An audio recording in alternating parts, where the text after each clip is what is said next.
Na quinta-feira, 11 de março de 2004, como todas as manhãs, os trens de Madrid estavam lotados.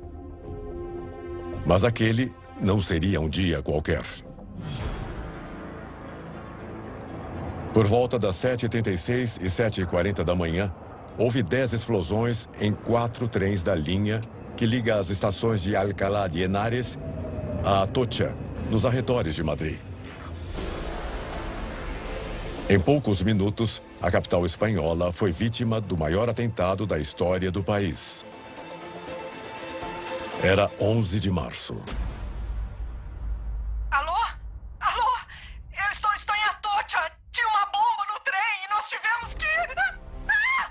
Meu Deus, não! Me diz que tá tudo bem. A confusão reinou. As pessoas estão arrasadas. É algo impressionante. Não tenho palavras.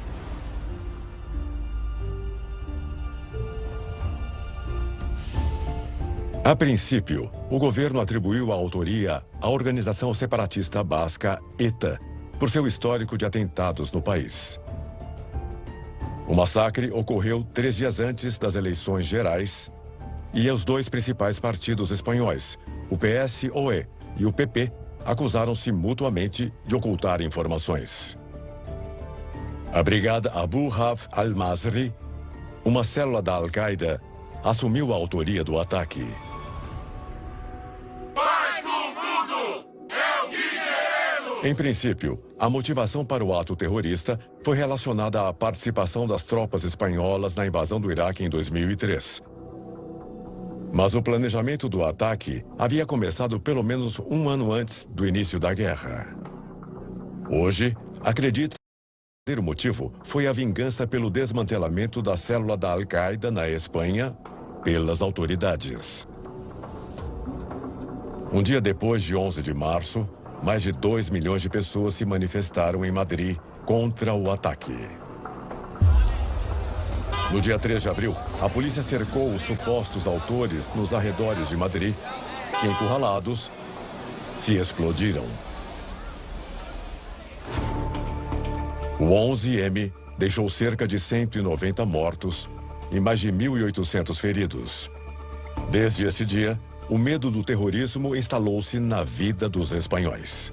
Eu me sinto impotente diante desse massacre que provocaram e acredito que a grande maioria das pessoas pensa o mesmo que eu. Agora eu tô... tipo assim, não me sinto segura em Madrid.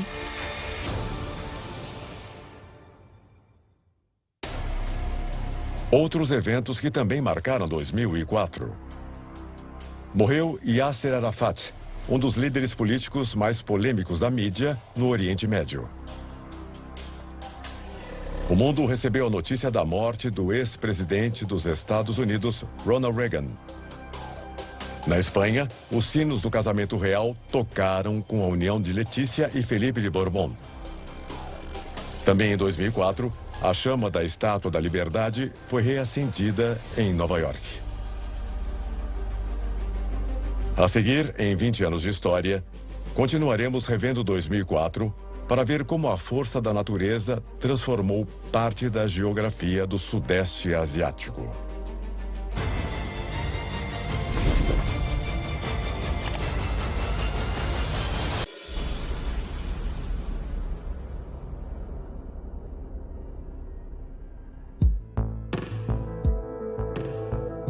Sudeste Asiático, um dos lugares mais impressionantes do planeta.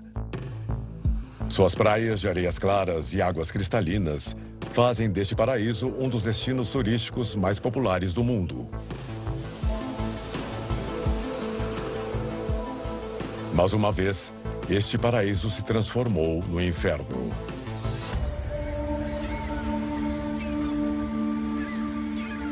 No domingo, 26 de dezembro de 2004, os barcos lotados de turistas seguiram em direção ao litoral de vários países do Sudeste Asiático. Foi um dia lindo, mas em segundos, tudo mudou drasticamente. Às 7h58, a 30 quilômetros de profundidade, um terremoto submarino de magnitude 9,1 atingiu a costa noroeste da ilha indonésia de Sumatra. O epicentro ocorreu onde várias placas geológicas foram pressionadas entre si. Lá, um trecho de 1.000 quilômetros se moveu, provocando o deslocamento de um grande volume de água. Ondas de até 10 metros atingiram as praias.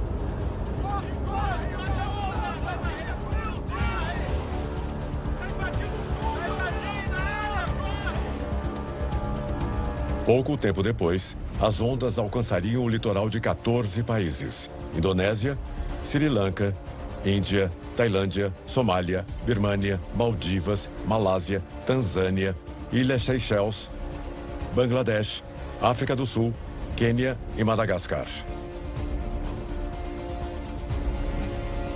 Por causa das festas de dezembro, milhares de turistas estavam no meio das férias de Natal. A tragédia atingiu com força. Muito poucas pessoas sobreviveram para contar a história. Aldeias, templos, tudo foi levado pela água.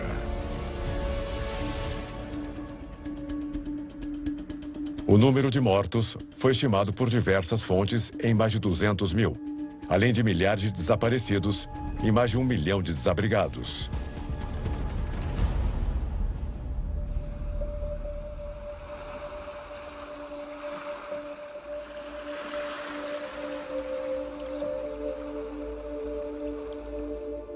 Após a tragédia, as nações do Índico decidiram atuar juntas para estabelecer sistemas de alerta na região.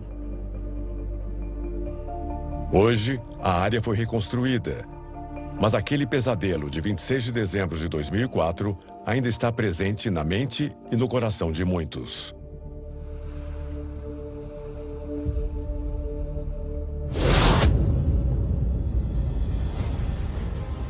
Os primeiros 5 anos do novo milênio revelaram acontecimentos, personagens e situações que chamaram a atenção do planeta e, de alguma forma, determinaram nosso presente e futuro. 5 anos de avanços tecnológicos, descobertas, façanhas esportivas, desastres naturais, guerras e grandes notícias que marcaram o início dos últimos 20 anos de história. Uma revolução na ciência médica. Esse ingrediente da guerrilha, do narcotráfico, isso é uma bomba atômica.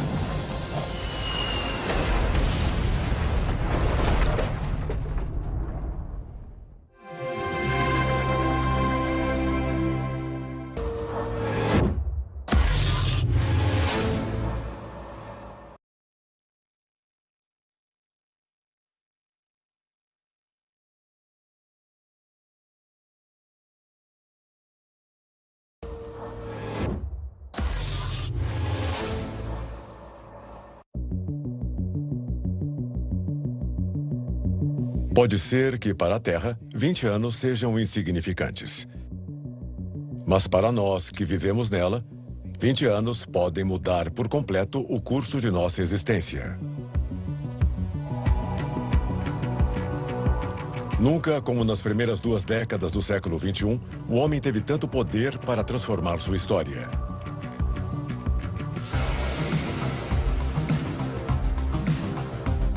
Vamos fazer a retrospectiva dos eventos que nesses 20 anos nos abalaram.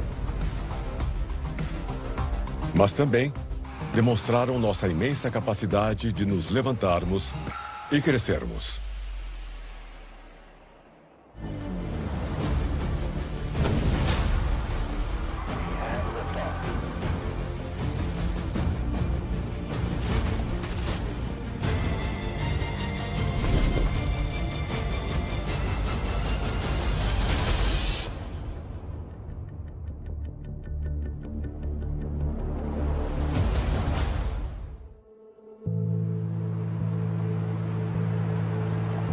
(7 de julho de 2005).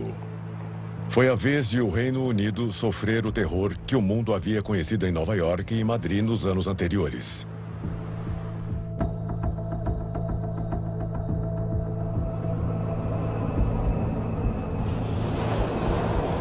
Quatro homens com mochilas entraram nos trens do metrô de Londres.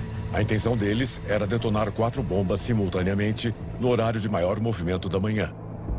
Apenas 3 explodiram entre as 8h49 e 8h50 da manhã.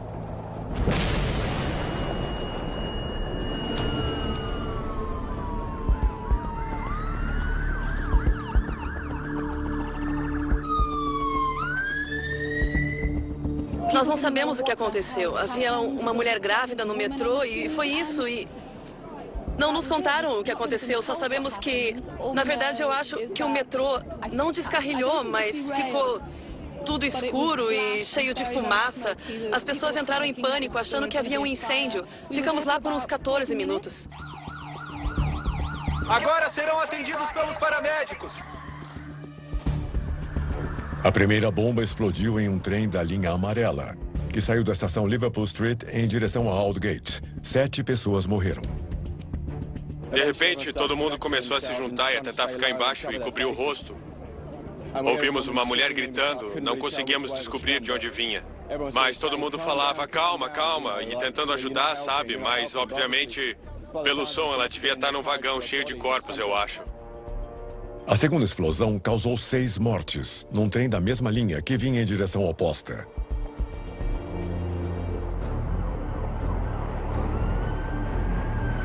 A terceira e mais letal bomba foi detonada na linha azul escura. 26 pessoas perderam a vida.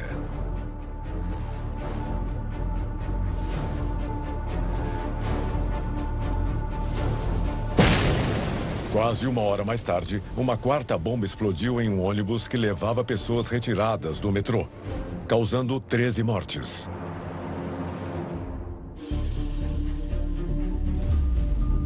Dias depois, foi feita uma dolorosa revelação.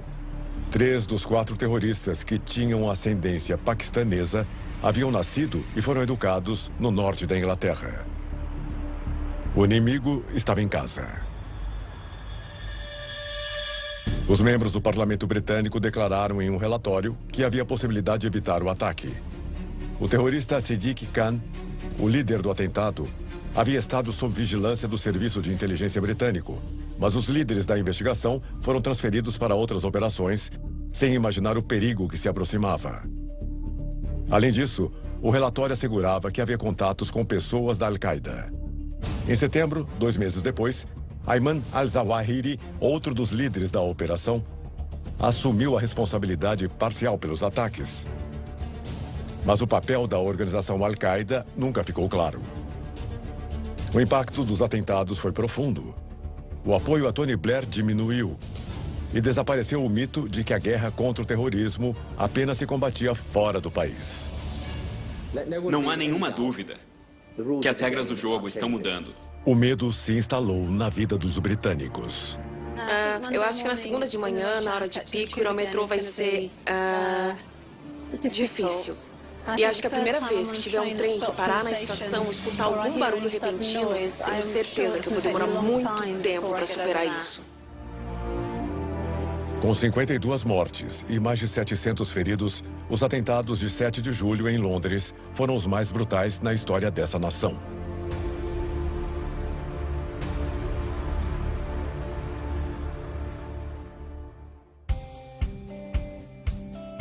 Assim como a vontade de seguir em frente nos une como espécie, nesse mesmo ano, outra força poderosa foi capaz de arrebanhar multidões: a fé.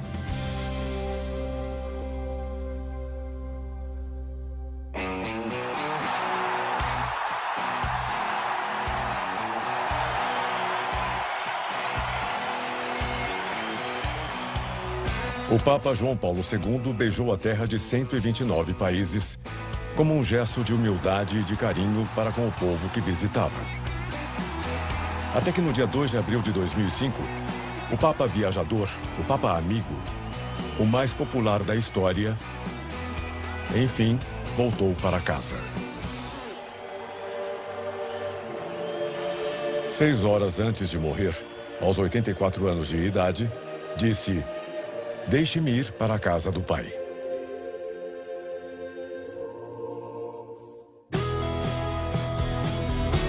João Paulo II teve o terceiro papado mais longo, 26 anos, 5 meses e 23 dias desde que a fumaça branca anunciou sua chegada em 1978.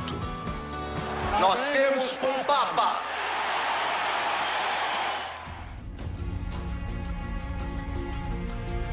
Ele se opôs às guerras do Golfo e das Malvinas.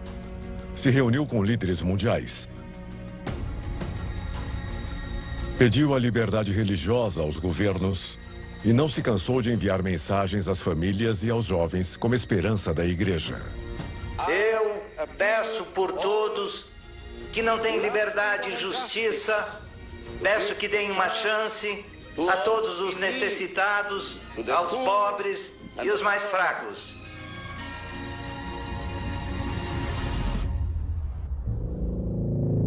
Em 1981, sofreu um atentado por parte de um ativista e mercenário turco que disparou 4 vezes contra o Papa. Já recuperado, o Papa visitou seu agressor na prisão e lhe ofereceu suas bênçãos e perdão. João Paulo II foi o primeiro Papa a visitar a Grécia em quase 13 séculos e se retratou com a Igreja Ortodoxa.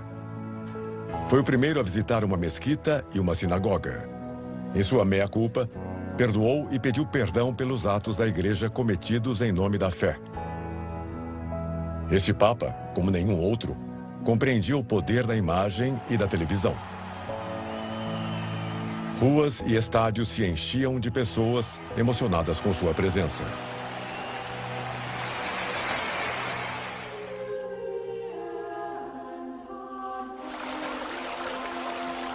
Porém, mesmo sendo representante de Deus na Terra, isso não impediu que o mal de Parkinson debilitasse sua saúde desde 1992. Inúmeras personalidades participaram do funeral. Dentre elas, líderes políticos e religiosos de todo o mundo. 3 milhões de pessoas de todo o mundo foram a Roma entre os dias 2 e 8 de abril para dar o último adeus ao Papa. Viemos aqui porque queríamos mostrar nosso respeito pela parte histórica. Mostrar nossos sentimentos. Não acho que tem que ser católico para saber que ele foi um grande homem. E que é um momento histórico que, com certeza, não vamos ver de novo nessa vida. 300 mil fiéis estiveram presentes na Praça de São Pedro durante a missa fúnebre. João Paulo II, por fim, foi sepultado nas Grutas Vaticanas. Sua beatificação foi autorizada pelo Papa Bento XVI em 2011 e sua canonização foi assinada pelo Papa Francisco no dia 5 de julho de 2013.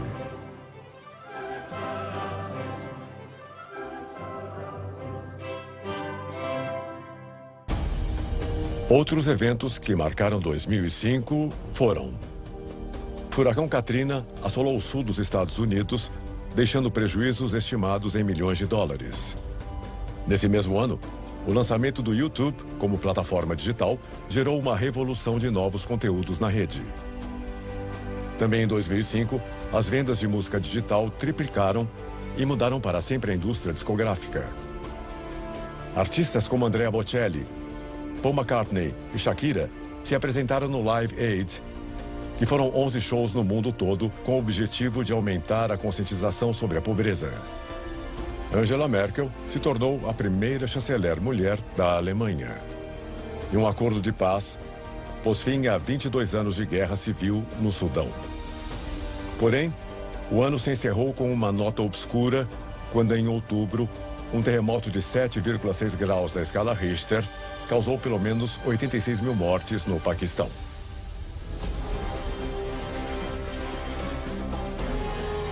A seguir, em 20 anos de história, as horas finais de um dos líderes mais temidos do mundo. E como uma epidemia de gripe se tornou a primeira ameaça viral do novo milênio.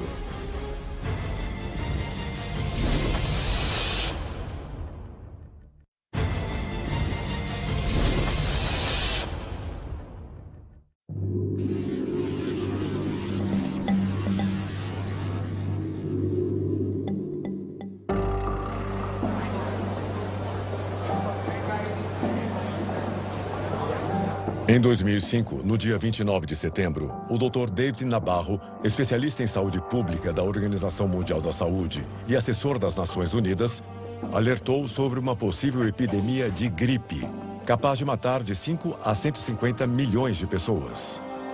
Estou prevendo surtos de agentes altamente patogênicos de gripe aviária em vários locais, provavelmente nos próximos 3 ou 4 meses.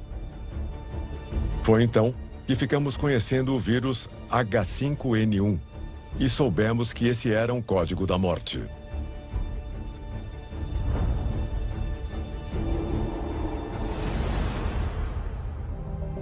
Em animais, esta gripe pode provocar a morte e gerar uma epidemia. Falamos de uma mortalidade nacional, porque se a gripe aviária estiver nesta granja de galinhas, estará nas aves mortas. E também é onde a maior quantidade do vírus estará. O H5N1 também contamina humanos, principalmente por exposição a aves infectadas. Febre alta, tosse, dificuldade para respirar. Os sintomas se repetiam nos primeiros 18 casos de infecção humana de H5N1 surgidos em Hong Kong em 1997. Mas não foram registrados mais casos até 2003. A partir desse momento, a propagação foi lenta e silenciosa. Até que em 2005, o alerta do especialista em saúde pública David Nabarro transformou o vírus em uma preocupação global. A pandemia de gripe precisa ser levada a sério, exatamente por causa da sua capacidade de se disseminar rapidamente para todos os países do mundo.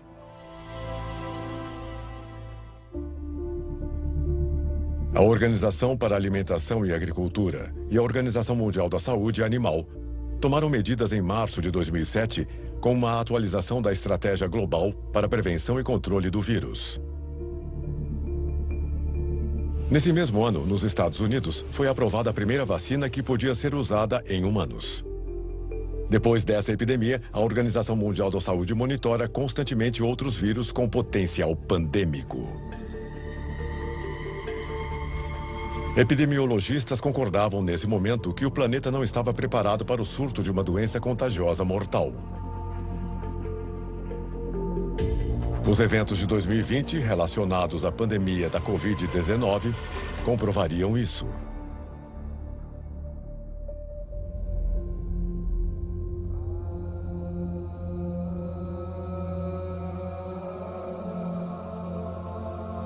Em 30 de dezembro de 2006, um vídeo gravado com um celular em Bagdá dava a volta ao mundo.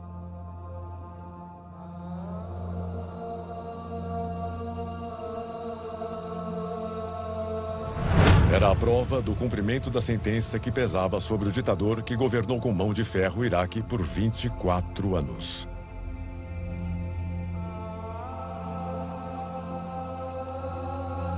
A execução de Saddam Hussein.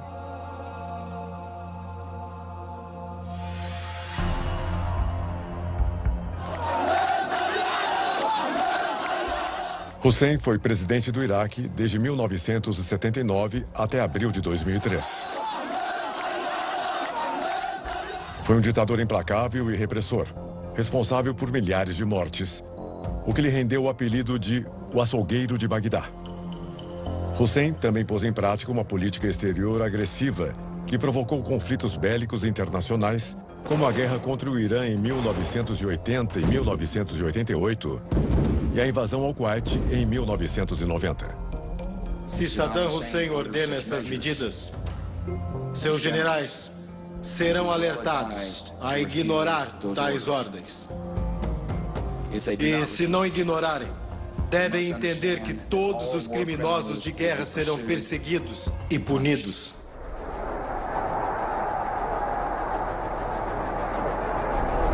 Hussein foi deposto em abril de 2003, assim que uma coalizão liderada pelos Estados Unidos invadiu o Iraque, alegando que o país possuía armas de destruição em massa e mantinha vínculos com a organização terrorista Al-Qaeda.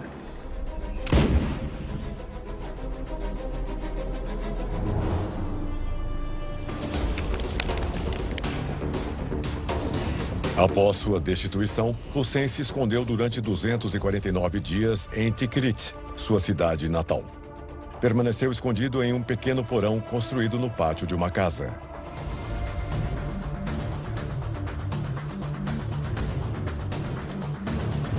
Foi capturado em dezembro de 2003 por tropas norte-americanas e soldados curdos iraquianos na chamada Operação Amanhecer Vermelho.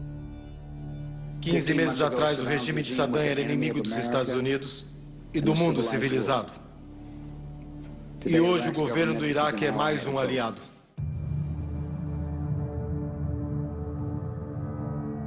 Hussein foi julgado por uma corte iraquiana que o considerou culpado por crimes contra a humanidade. Foi sentenciado à morte em novembro de 2006. As portas do inferno serão abertas no Iraque. E nos vizinhos árabes, vizinhos do Iraque. Ninguém no Iraque ou fora do Iraque vai conseguir viver em paz. Em 30 de dezembro, Hussein foi enforcado. Tinha 69 anos. O assunto da execução é inaceitável, mas não deveria ser traduzido em algum tipo de desculpa pelos crimes que ele cometeu contra o próprio povo, de quem nós ouvimos o testemunho novamente hoje.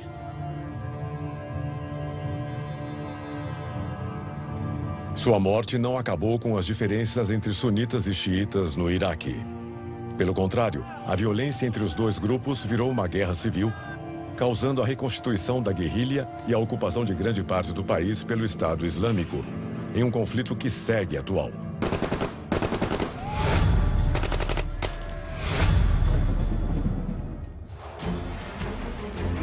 O restante de 2006 não teve um ritmo menos frenético. Nesse ano foi fundado o Twitter, uma das redes sociais mais populares no mundo. Enquanto isso, Michael Schumacher, 7 vezes campeão da Fórmula 1, anunciou sua aposentadoria. Back to Black se tornou o álbum que catapultou a carreira musical de Amy Winehouse. Na América Latina, o ex-ditador chileno Augusto Pinochet morreu aos 91 anos. Evo Morales triunfou nas eleições bolivianas, tornando-se o primeiro presidente de origem indígena. E Michelle Bachelet fez história ao ser eleita a primeira mulher presidente do Chile. A seguir, em 20 anos de história, a ameaça nuclear se concretizou. E veremos como o sumiço de uma menina deixou o mundo inteiro aflito.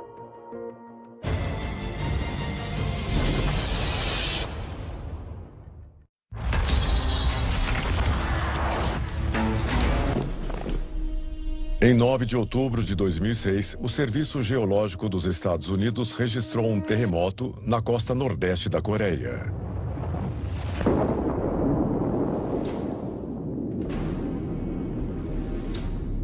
Horas depois, um comunicado vindo de Pyongyang preocupou o mundo todo. O governo norte-coreano confirmava o êxito de seu primeiro teste nuclear. Vemos que o mundo todo está condenado. A ação da Coreia do Norte está em oposição à vontade da comunidade internacional, que ocorreu dias depois da Declaração das Nações Unidas na semana passada, que exortou a Coreia do Norte a não pôr em prática sua intenção de testar uma bomba nuclear. Os avisos da comunidade internacional se intensificaram em 1992, quando a Coreia do Norte se negou a conceder uma inspeção geral por parte da Agência Internacional de Energia Atômica, o que gerou um clima de tensão até 1994, quando o país se comprometeu com os Estados Unidos a congelar seu programa de reatores em troca de combustível. Mas a morte nesse ano de Kim Il-sung suspendeu o acordo, que caiu nas mãos de seu filho, Kim Jong-il. Em janeiro de 2002, o então presidente dos Estados Unidos, George W. Bush, acusou a Coreia do Norte de possuir armas de destruição em massa.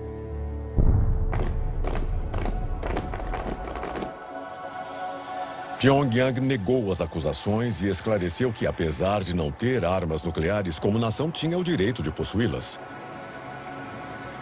Um ano depois, a Coreia do Norte se retirou do Tratado de Não Proliferação de Armas Nucleares.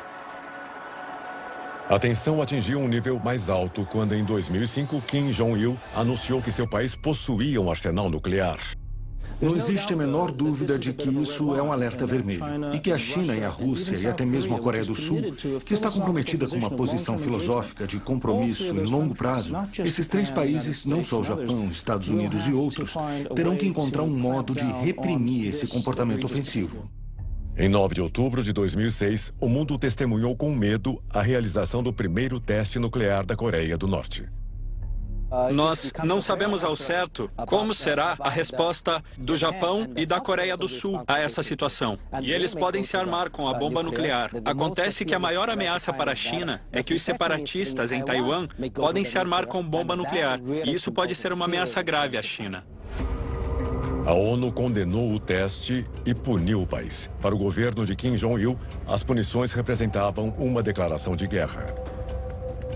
O conflito armado foi evitado ao chegar a um acordo em fevereiro de 2007, em decorrência do diálogo do chamado Grupo dos Seis, ratificado pela Coreia do Norte, Coreia do Sul, Estados Unidos, China, Rússia e Japão. No total, desde 2006, 6 testes nucleares foram realizados pela Coreia do Norte. A verdadeira capacidade de seu arsenal é desconhecida. E as esperanças de que a nação interrompa o programa nuclear que lhe causou um isolamento internacional parecem cada vez menores.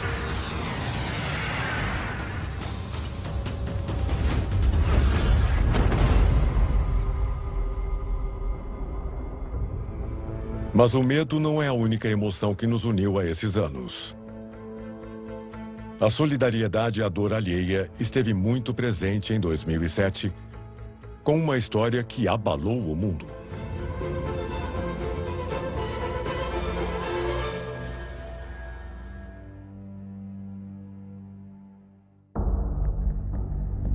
A pequena Madeleine McCann, do Reino Unido, estava de férias em um complexo turístico de Algarve, em Portugal, junto com seus pais e irmãos gêmeos.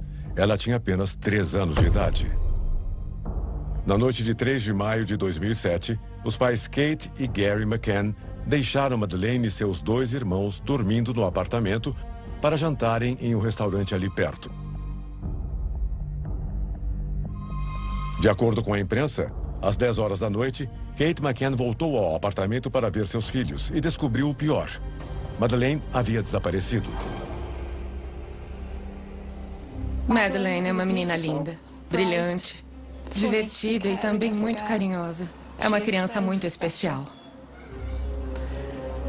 Eu peço, por favor, que não a machuquem. Por favor, não a assustem.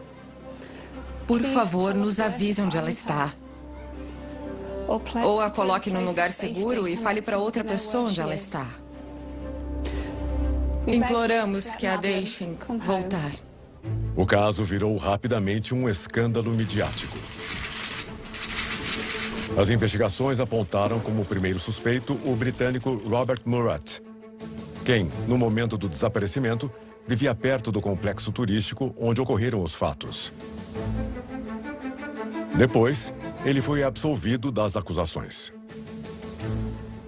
A investigação teve uma reviravolta no mês de setembro, quando os pais de Madeleine foram oficialmente declarados suspeitos do desaparecimento. A liberdade de expressão não deveria incluir a distorção da verdade, mentiras, invenções e calúnia. E também não deveria... Eu acho que o importante aqui é que nós estamos lutando pela nossa filha.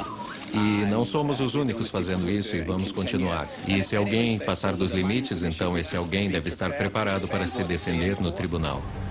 Os McCann negaram categoricamente as acusações e, em 2008, foram liberados pela Promotoria de Portugal. Os arquivos foram entregues aos detetives particulares dos McCann e, em 2011, a Scotland Yard abriu sua própria investigação. A Operação Grant. As buscas continuaram sendo realizadas até a data.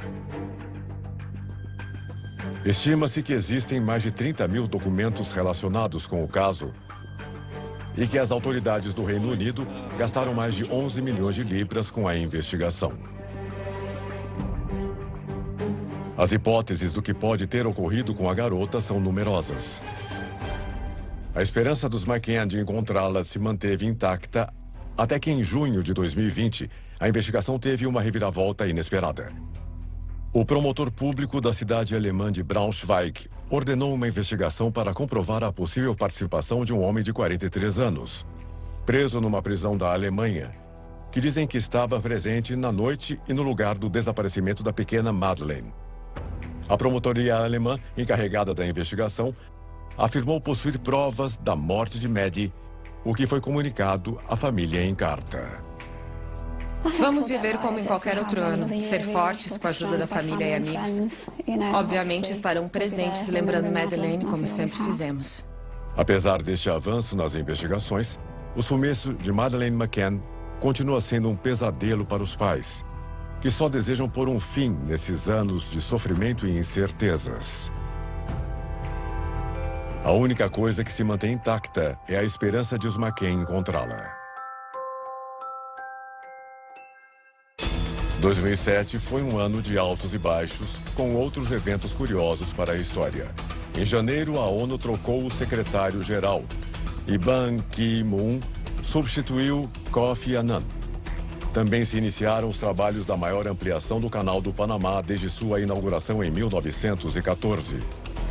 E o ano se despediu em grande estilo com o show da lendária banda britânica Led Zeppelin, reunida pela primeira vez depois de 19 anos.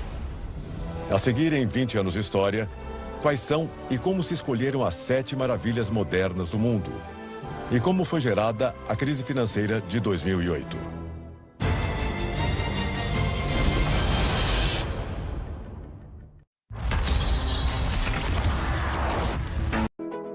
Com todos os seus altos e baixos, 2007 traria um evento especialmente projetado para maravilhar o mundo.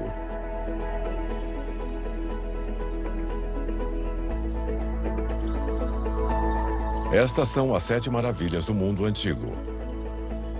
Obras arquitetônicas e esculturais que os helenos consideravam dignas de visitar. Com exceção da Grande Pirâmide de Gizé, todas desapareceram. Em 2007, o empresário suíço Bernard Weber fez um concurso para eleger as novas 7 maravilhas. A votação para escolhê-las foi aberta para o mundo inteiro. A lista inicial considerava mais de 77 obras. Meses depois, diminuiu para 21. Deviam ser obras criadas até o ano 2000, que ainda estavam em pé.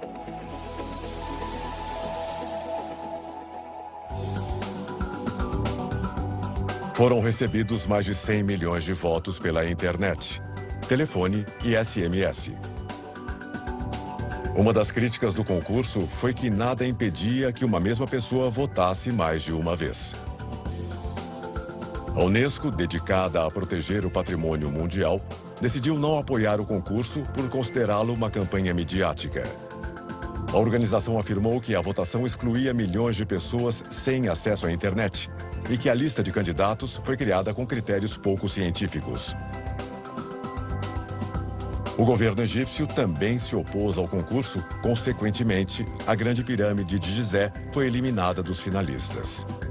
Para contornar a situação, os organizadores a nomearam como candidata honorária por ser a única das 7 maravilhas do mundo antigo ainda existente. Os resultados foram publicados no dia 7/7 de 2007. A estátua do Cristo Redentor no Brasil, as ruínas da cidade de Machu Picchu em Peru, a pirâmide de Chichén Itzá em México, a Grande Muralha da China, as ruínas de Petra na Jordânia, o Taj Mahal na Índia e o Coliseu de Roma na Itália.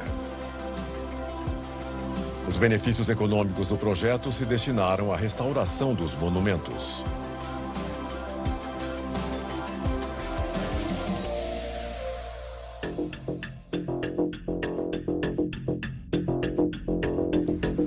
Durante os primeiros anos do século XXI, os bancos dos Estados Unidos ostentavam uma reputação que os colocava entre os mais confiáveis do mundo. Mas no frágil ecossistema das finanças, nada dura para sempre.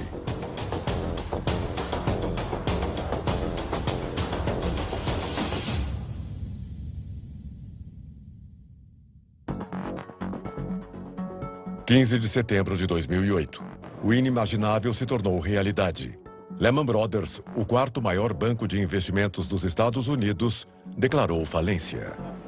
Nunca imaginamos que isso aconteceria. Claro, no último ano houve demissões e sabíamos que as coisas iam mal, mas sempre esperávamos que melhorassem em algum momento. Isso significou o começo de uma das piores crises econômicas da história da humanidade.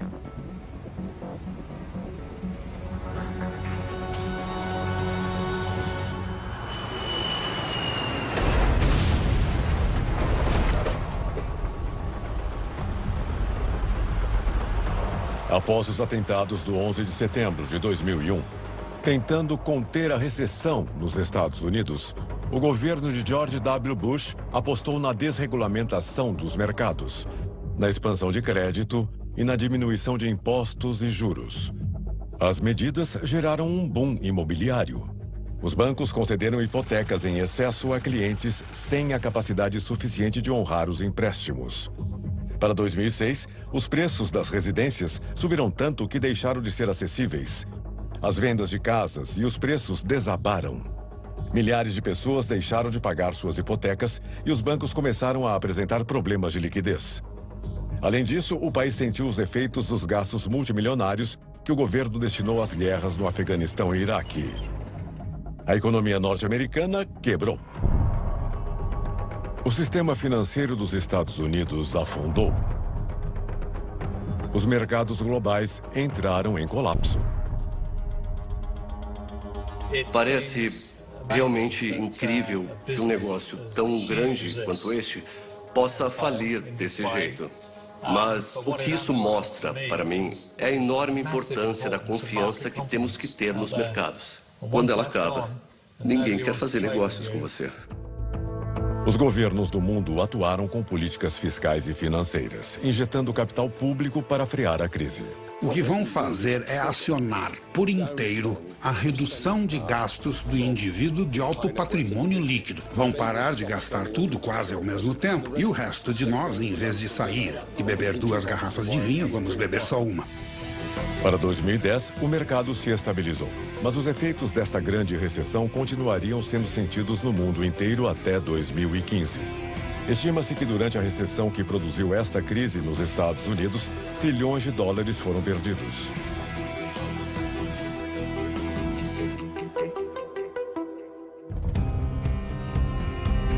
Em 2008 trouxe mais eventos que nos abalaram. A notícia do resgate e libertação de Ingrid Betancourt, que anos atrás havia sido sequestrada pela Farc, dava a volta ao mundo. Lady Gaga lançava seu álbum de estreia, The Fame, e se tornava uma das cantoras mais bem-sucedidas do mundo. E uma fome ocasionada pela alta do preço dos alimentos afligiu mais de 75 milhões de pessoas, principalmente no continente africano. A seguir, o passar do tempo não conseguiu conter as ameaças do terrorismo internacional. Desta vez, o terror se apoderou de Bombaim.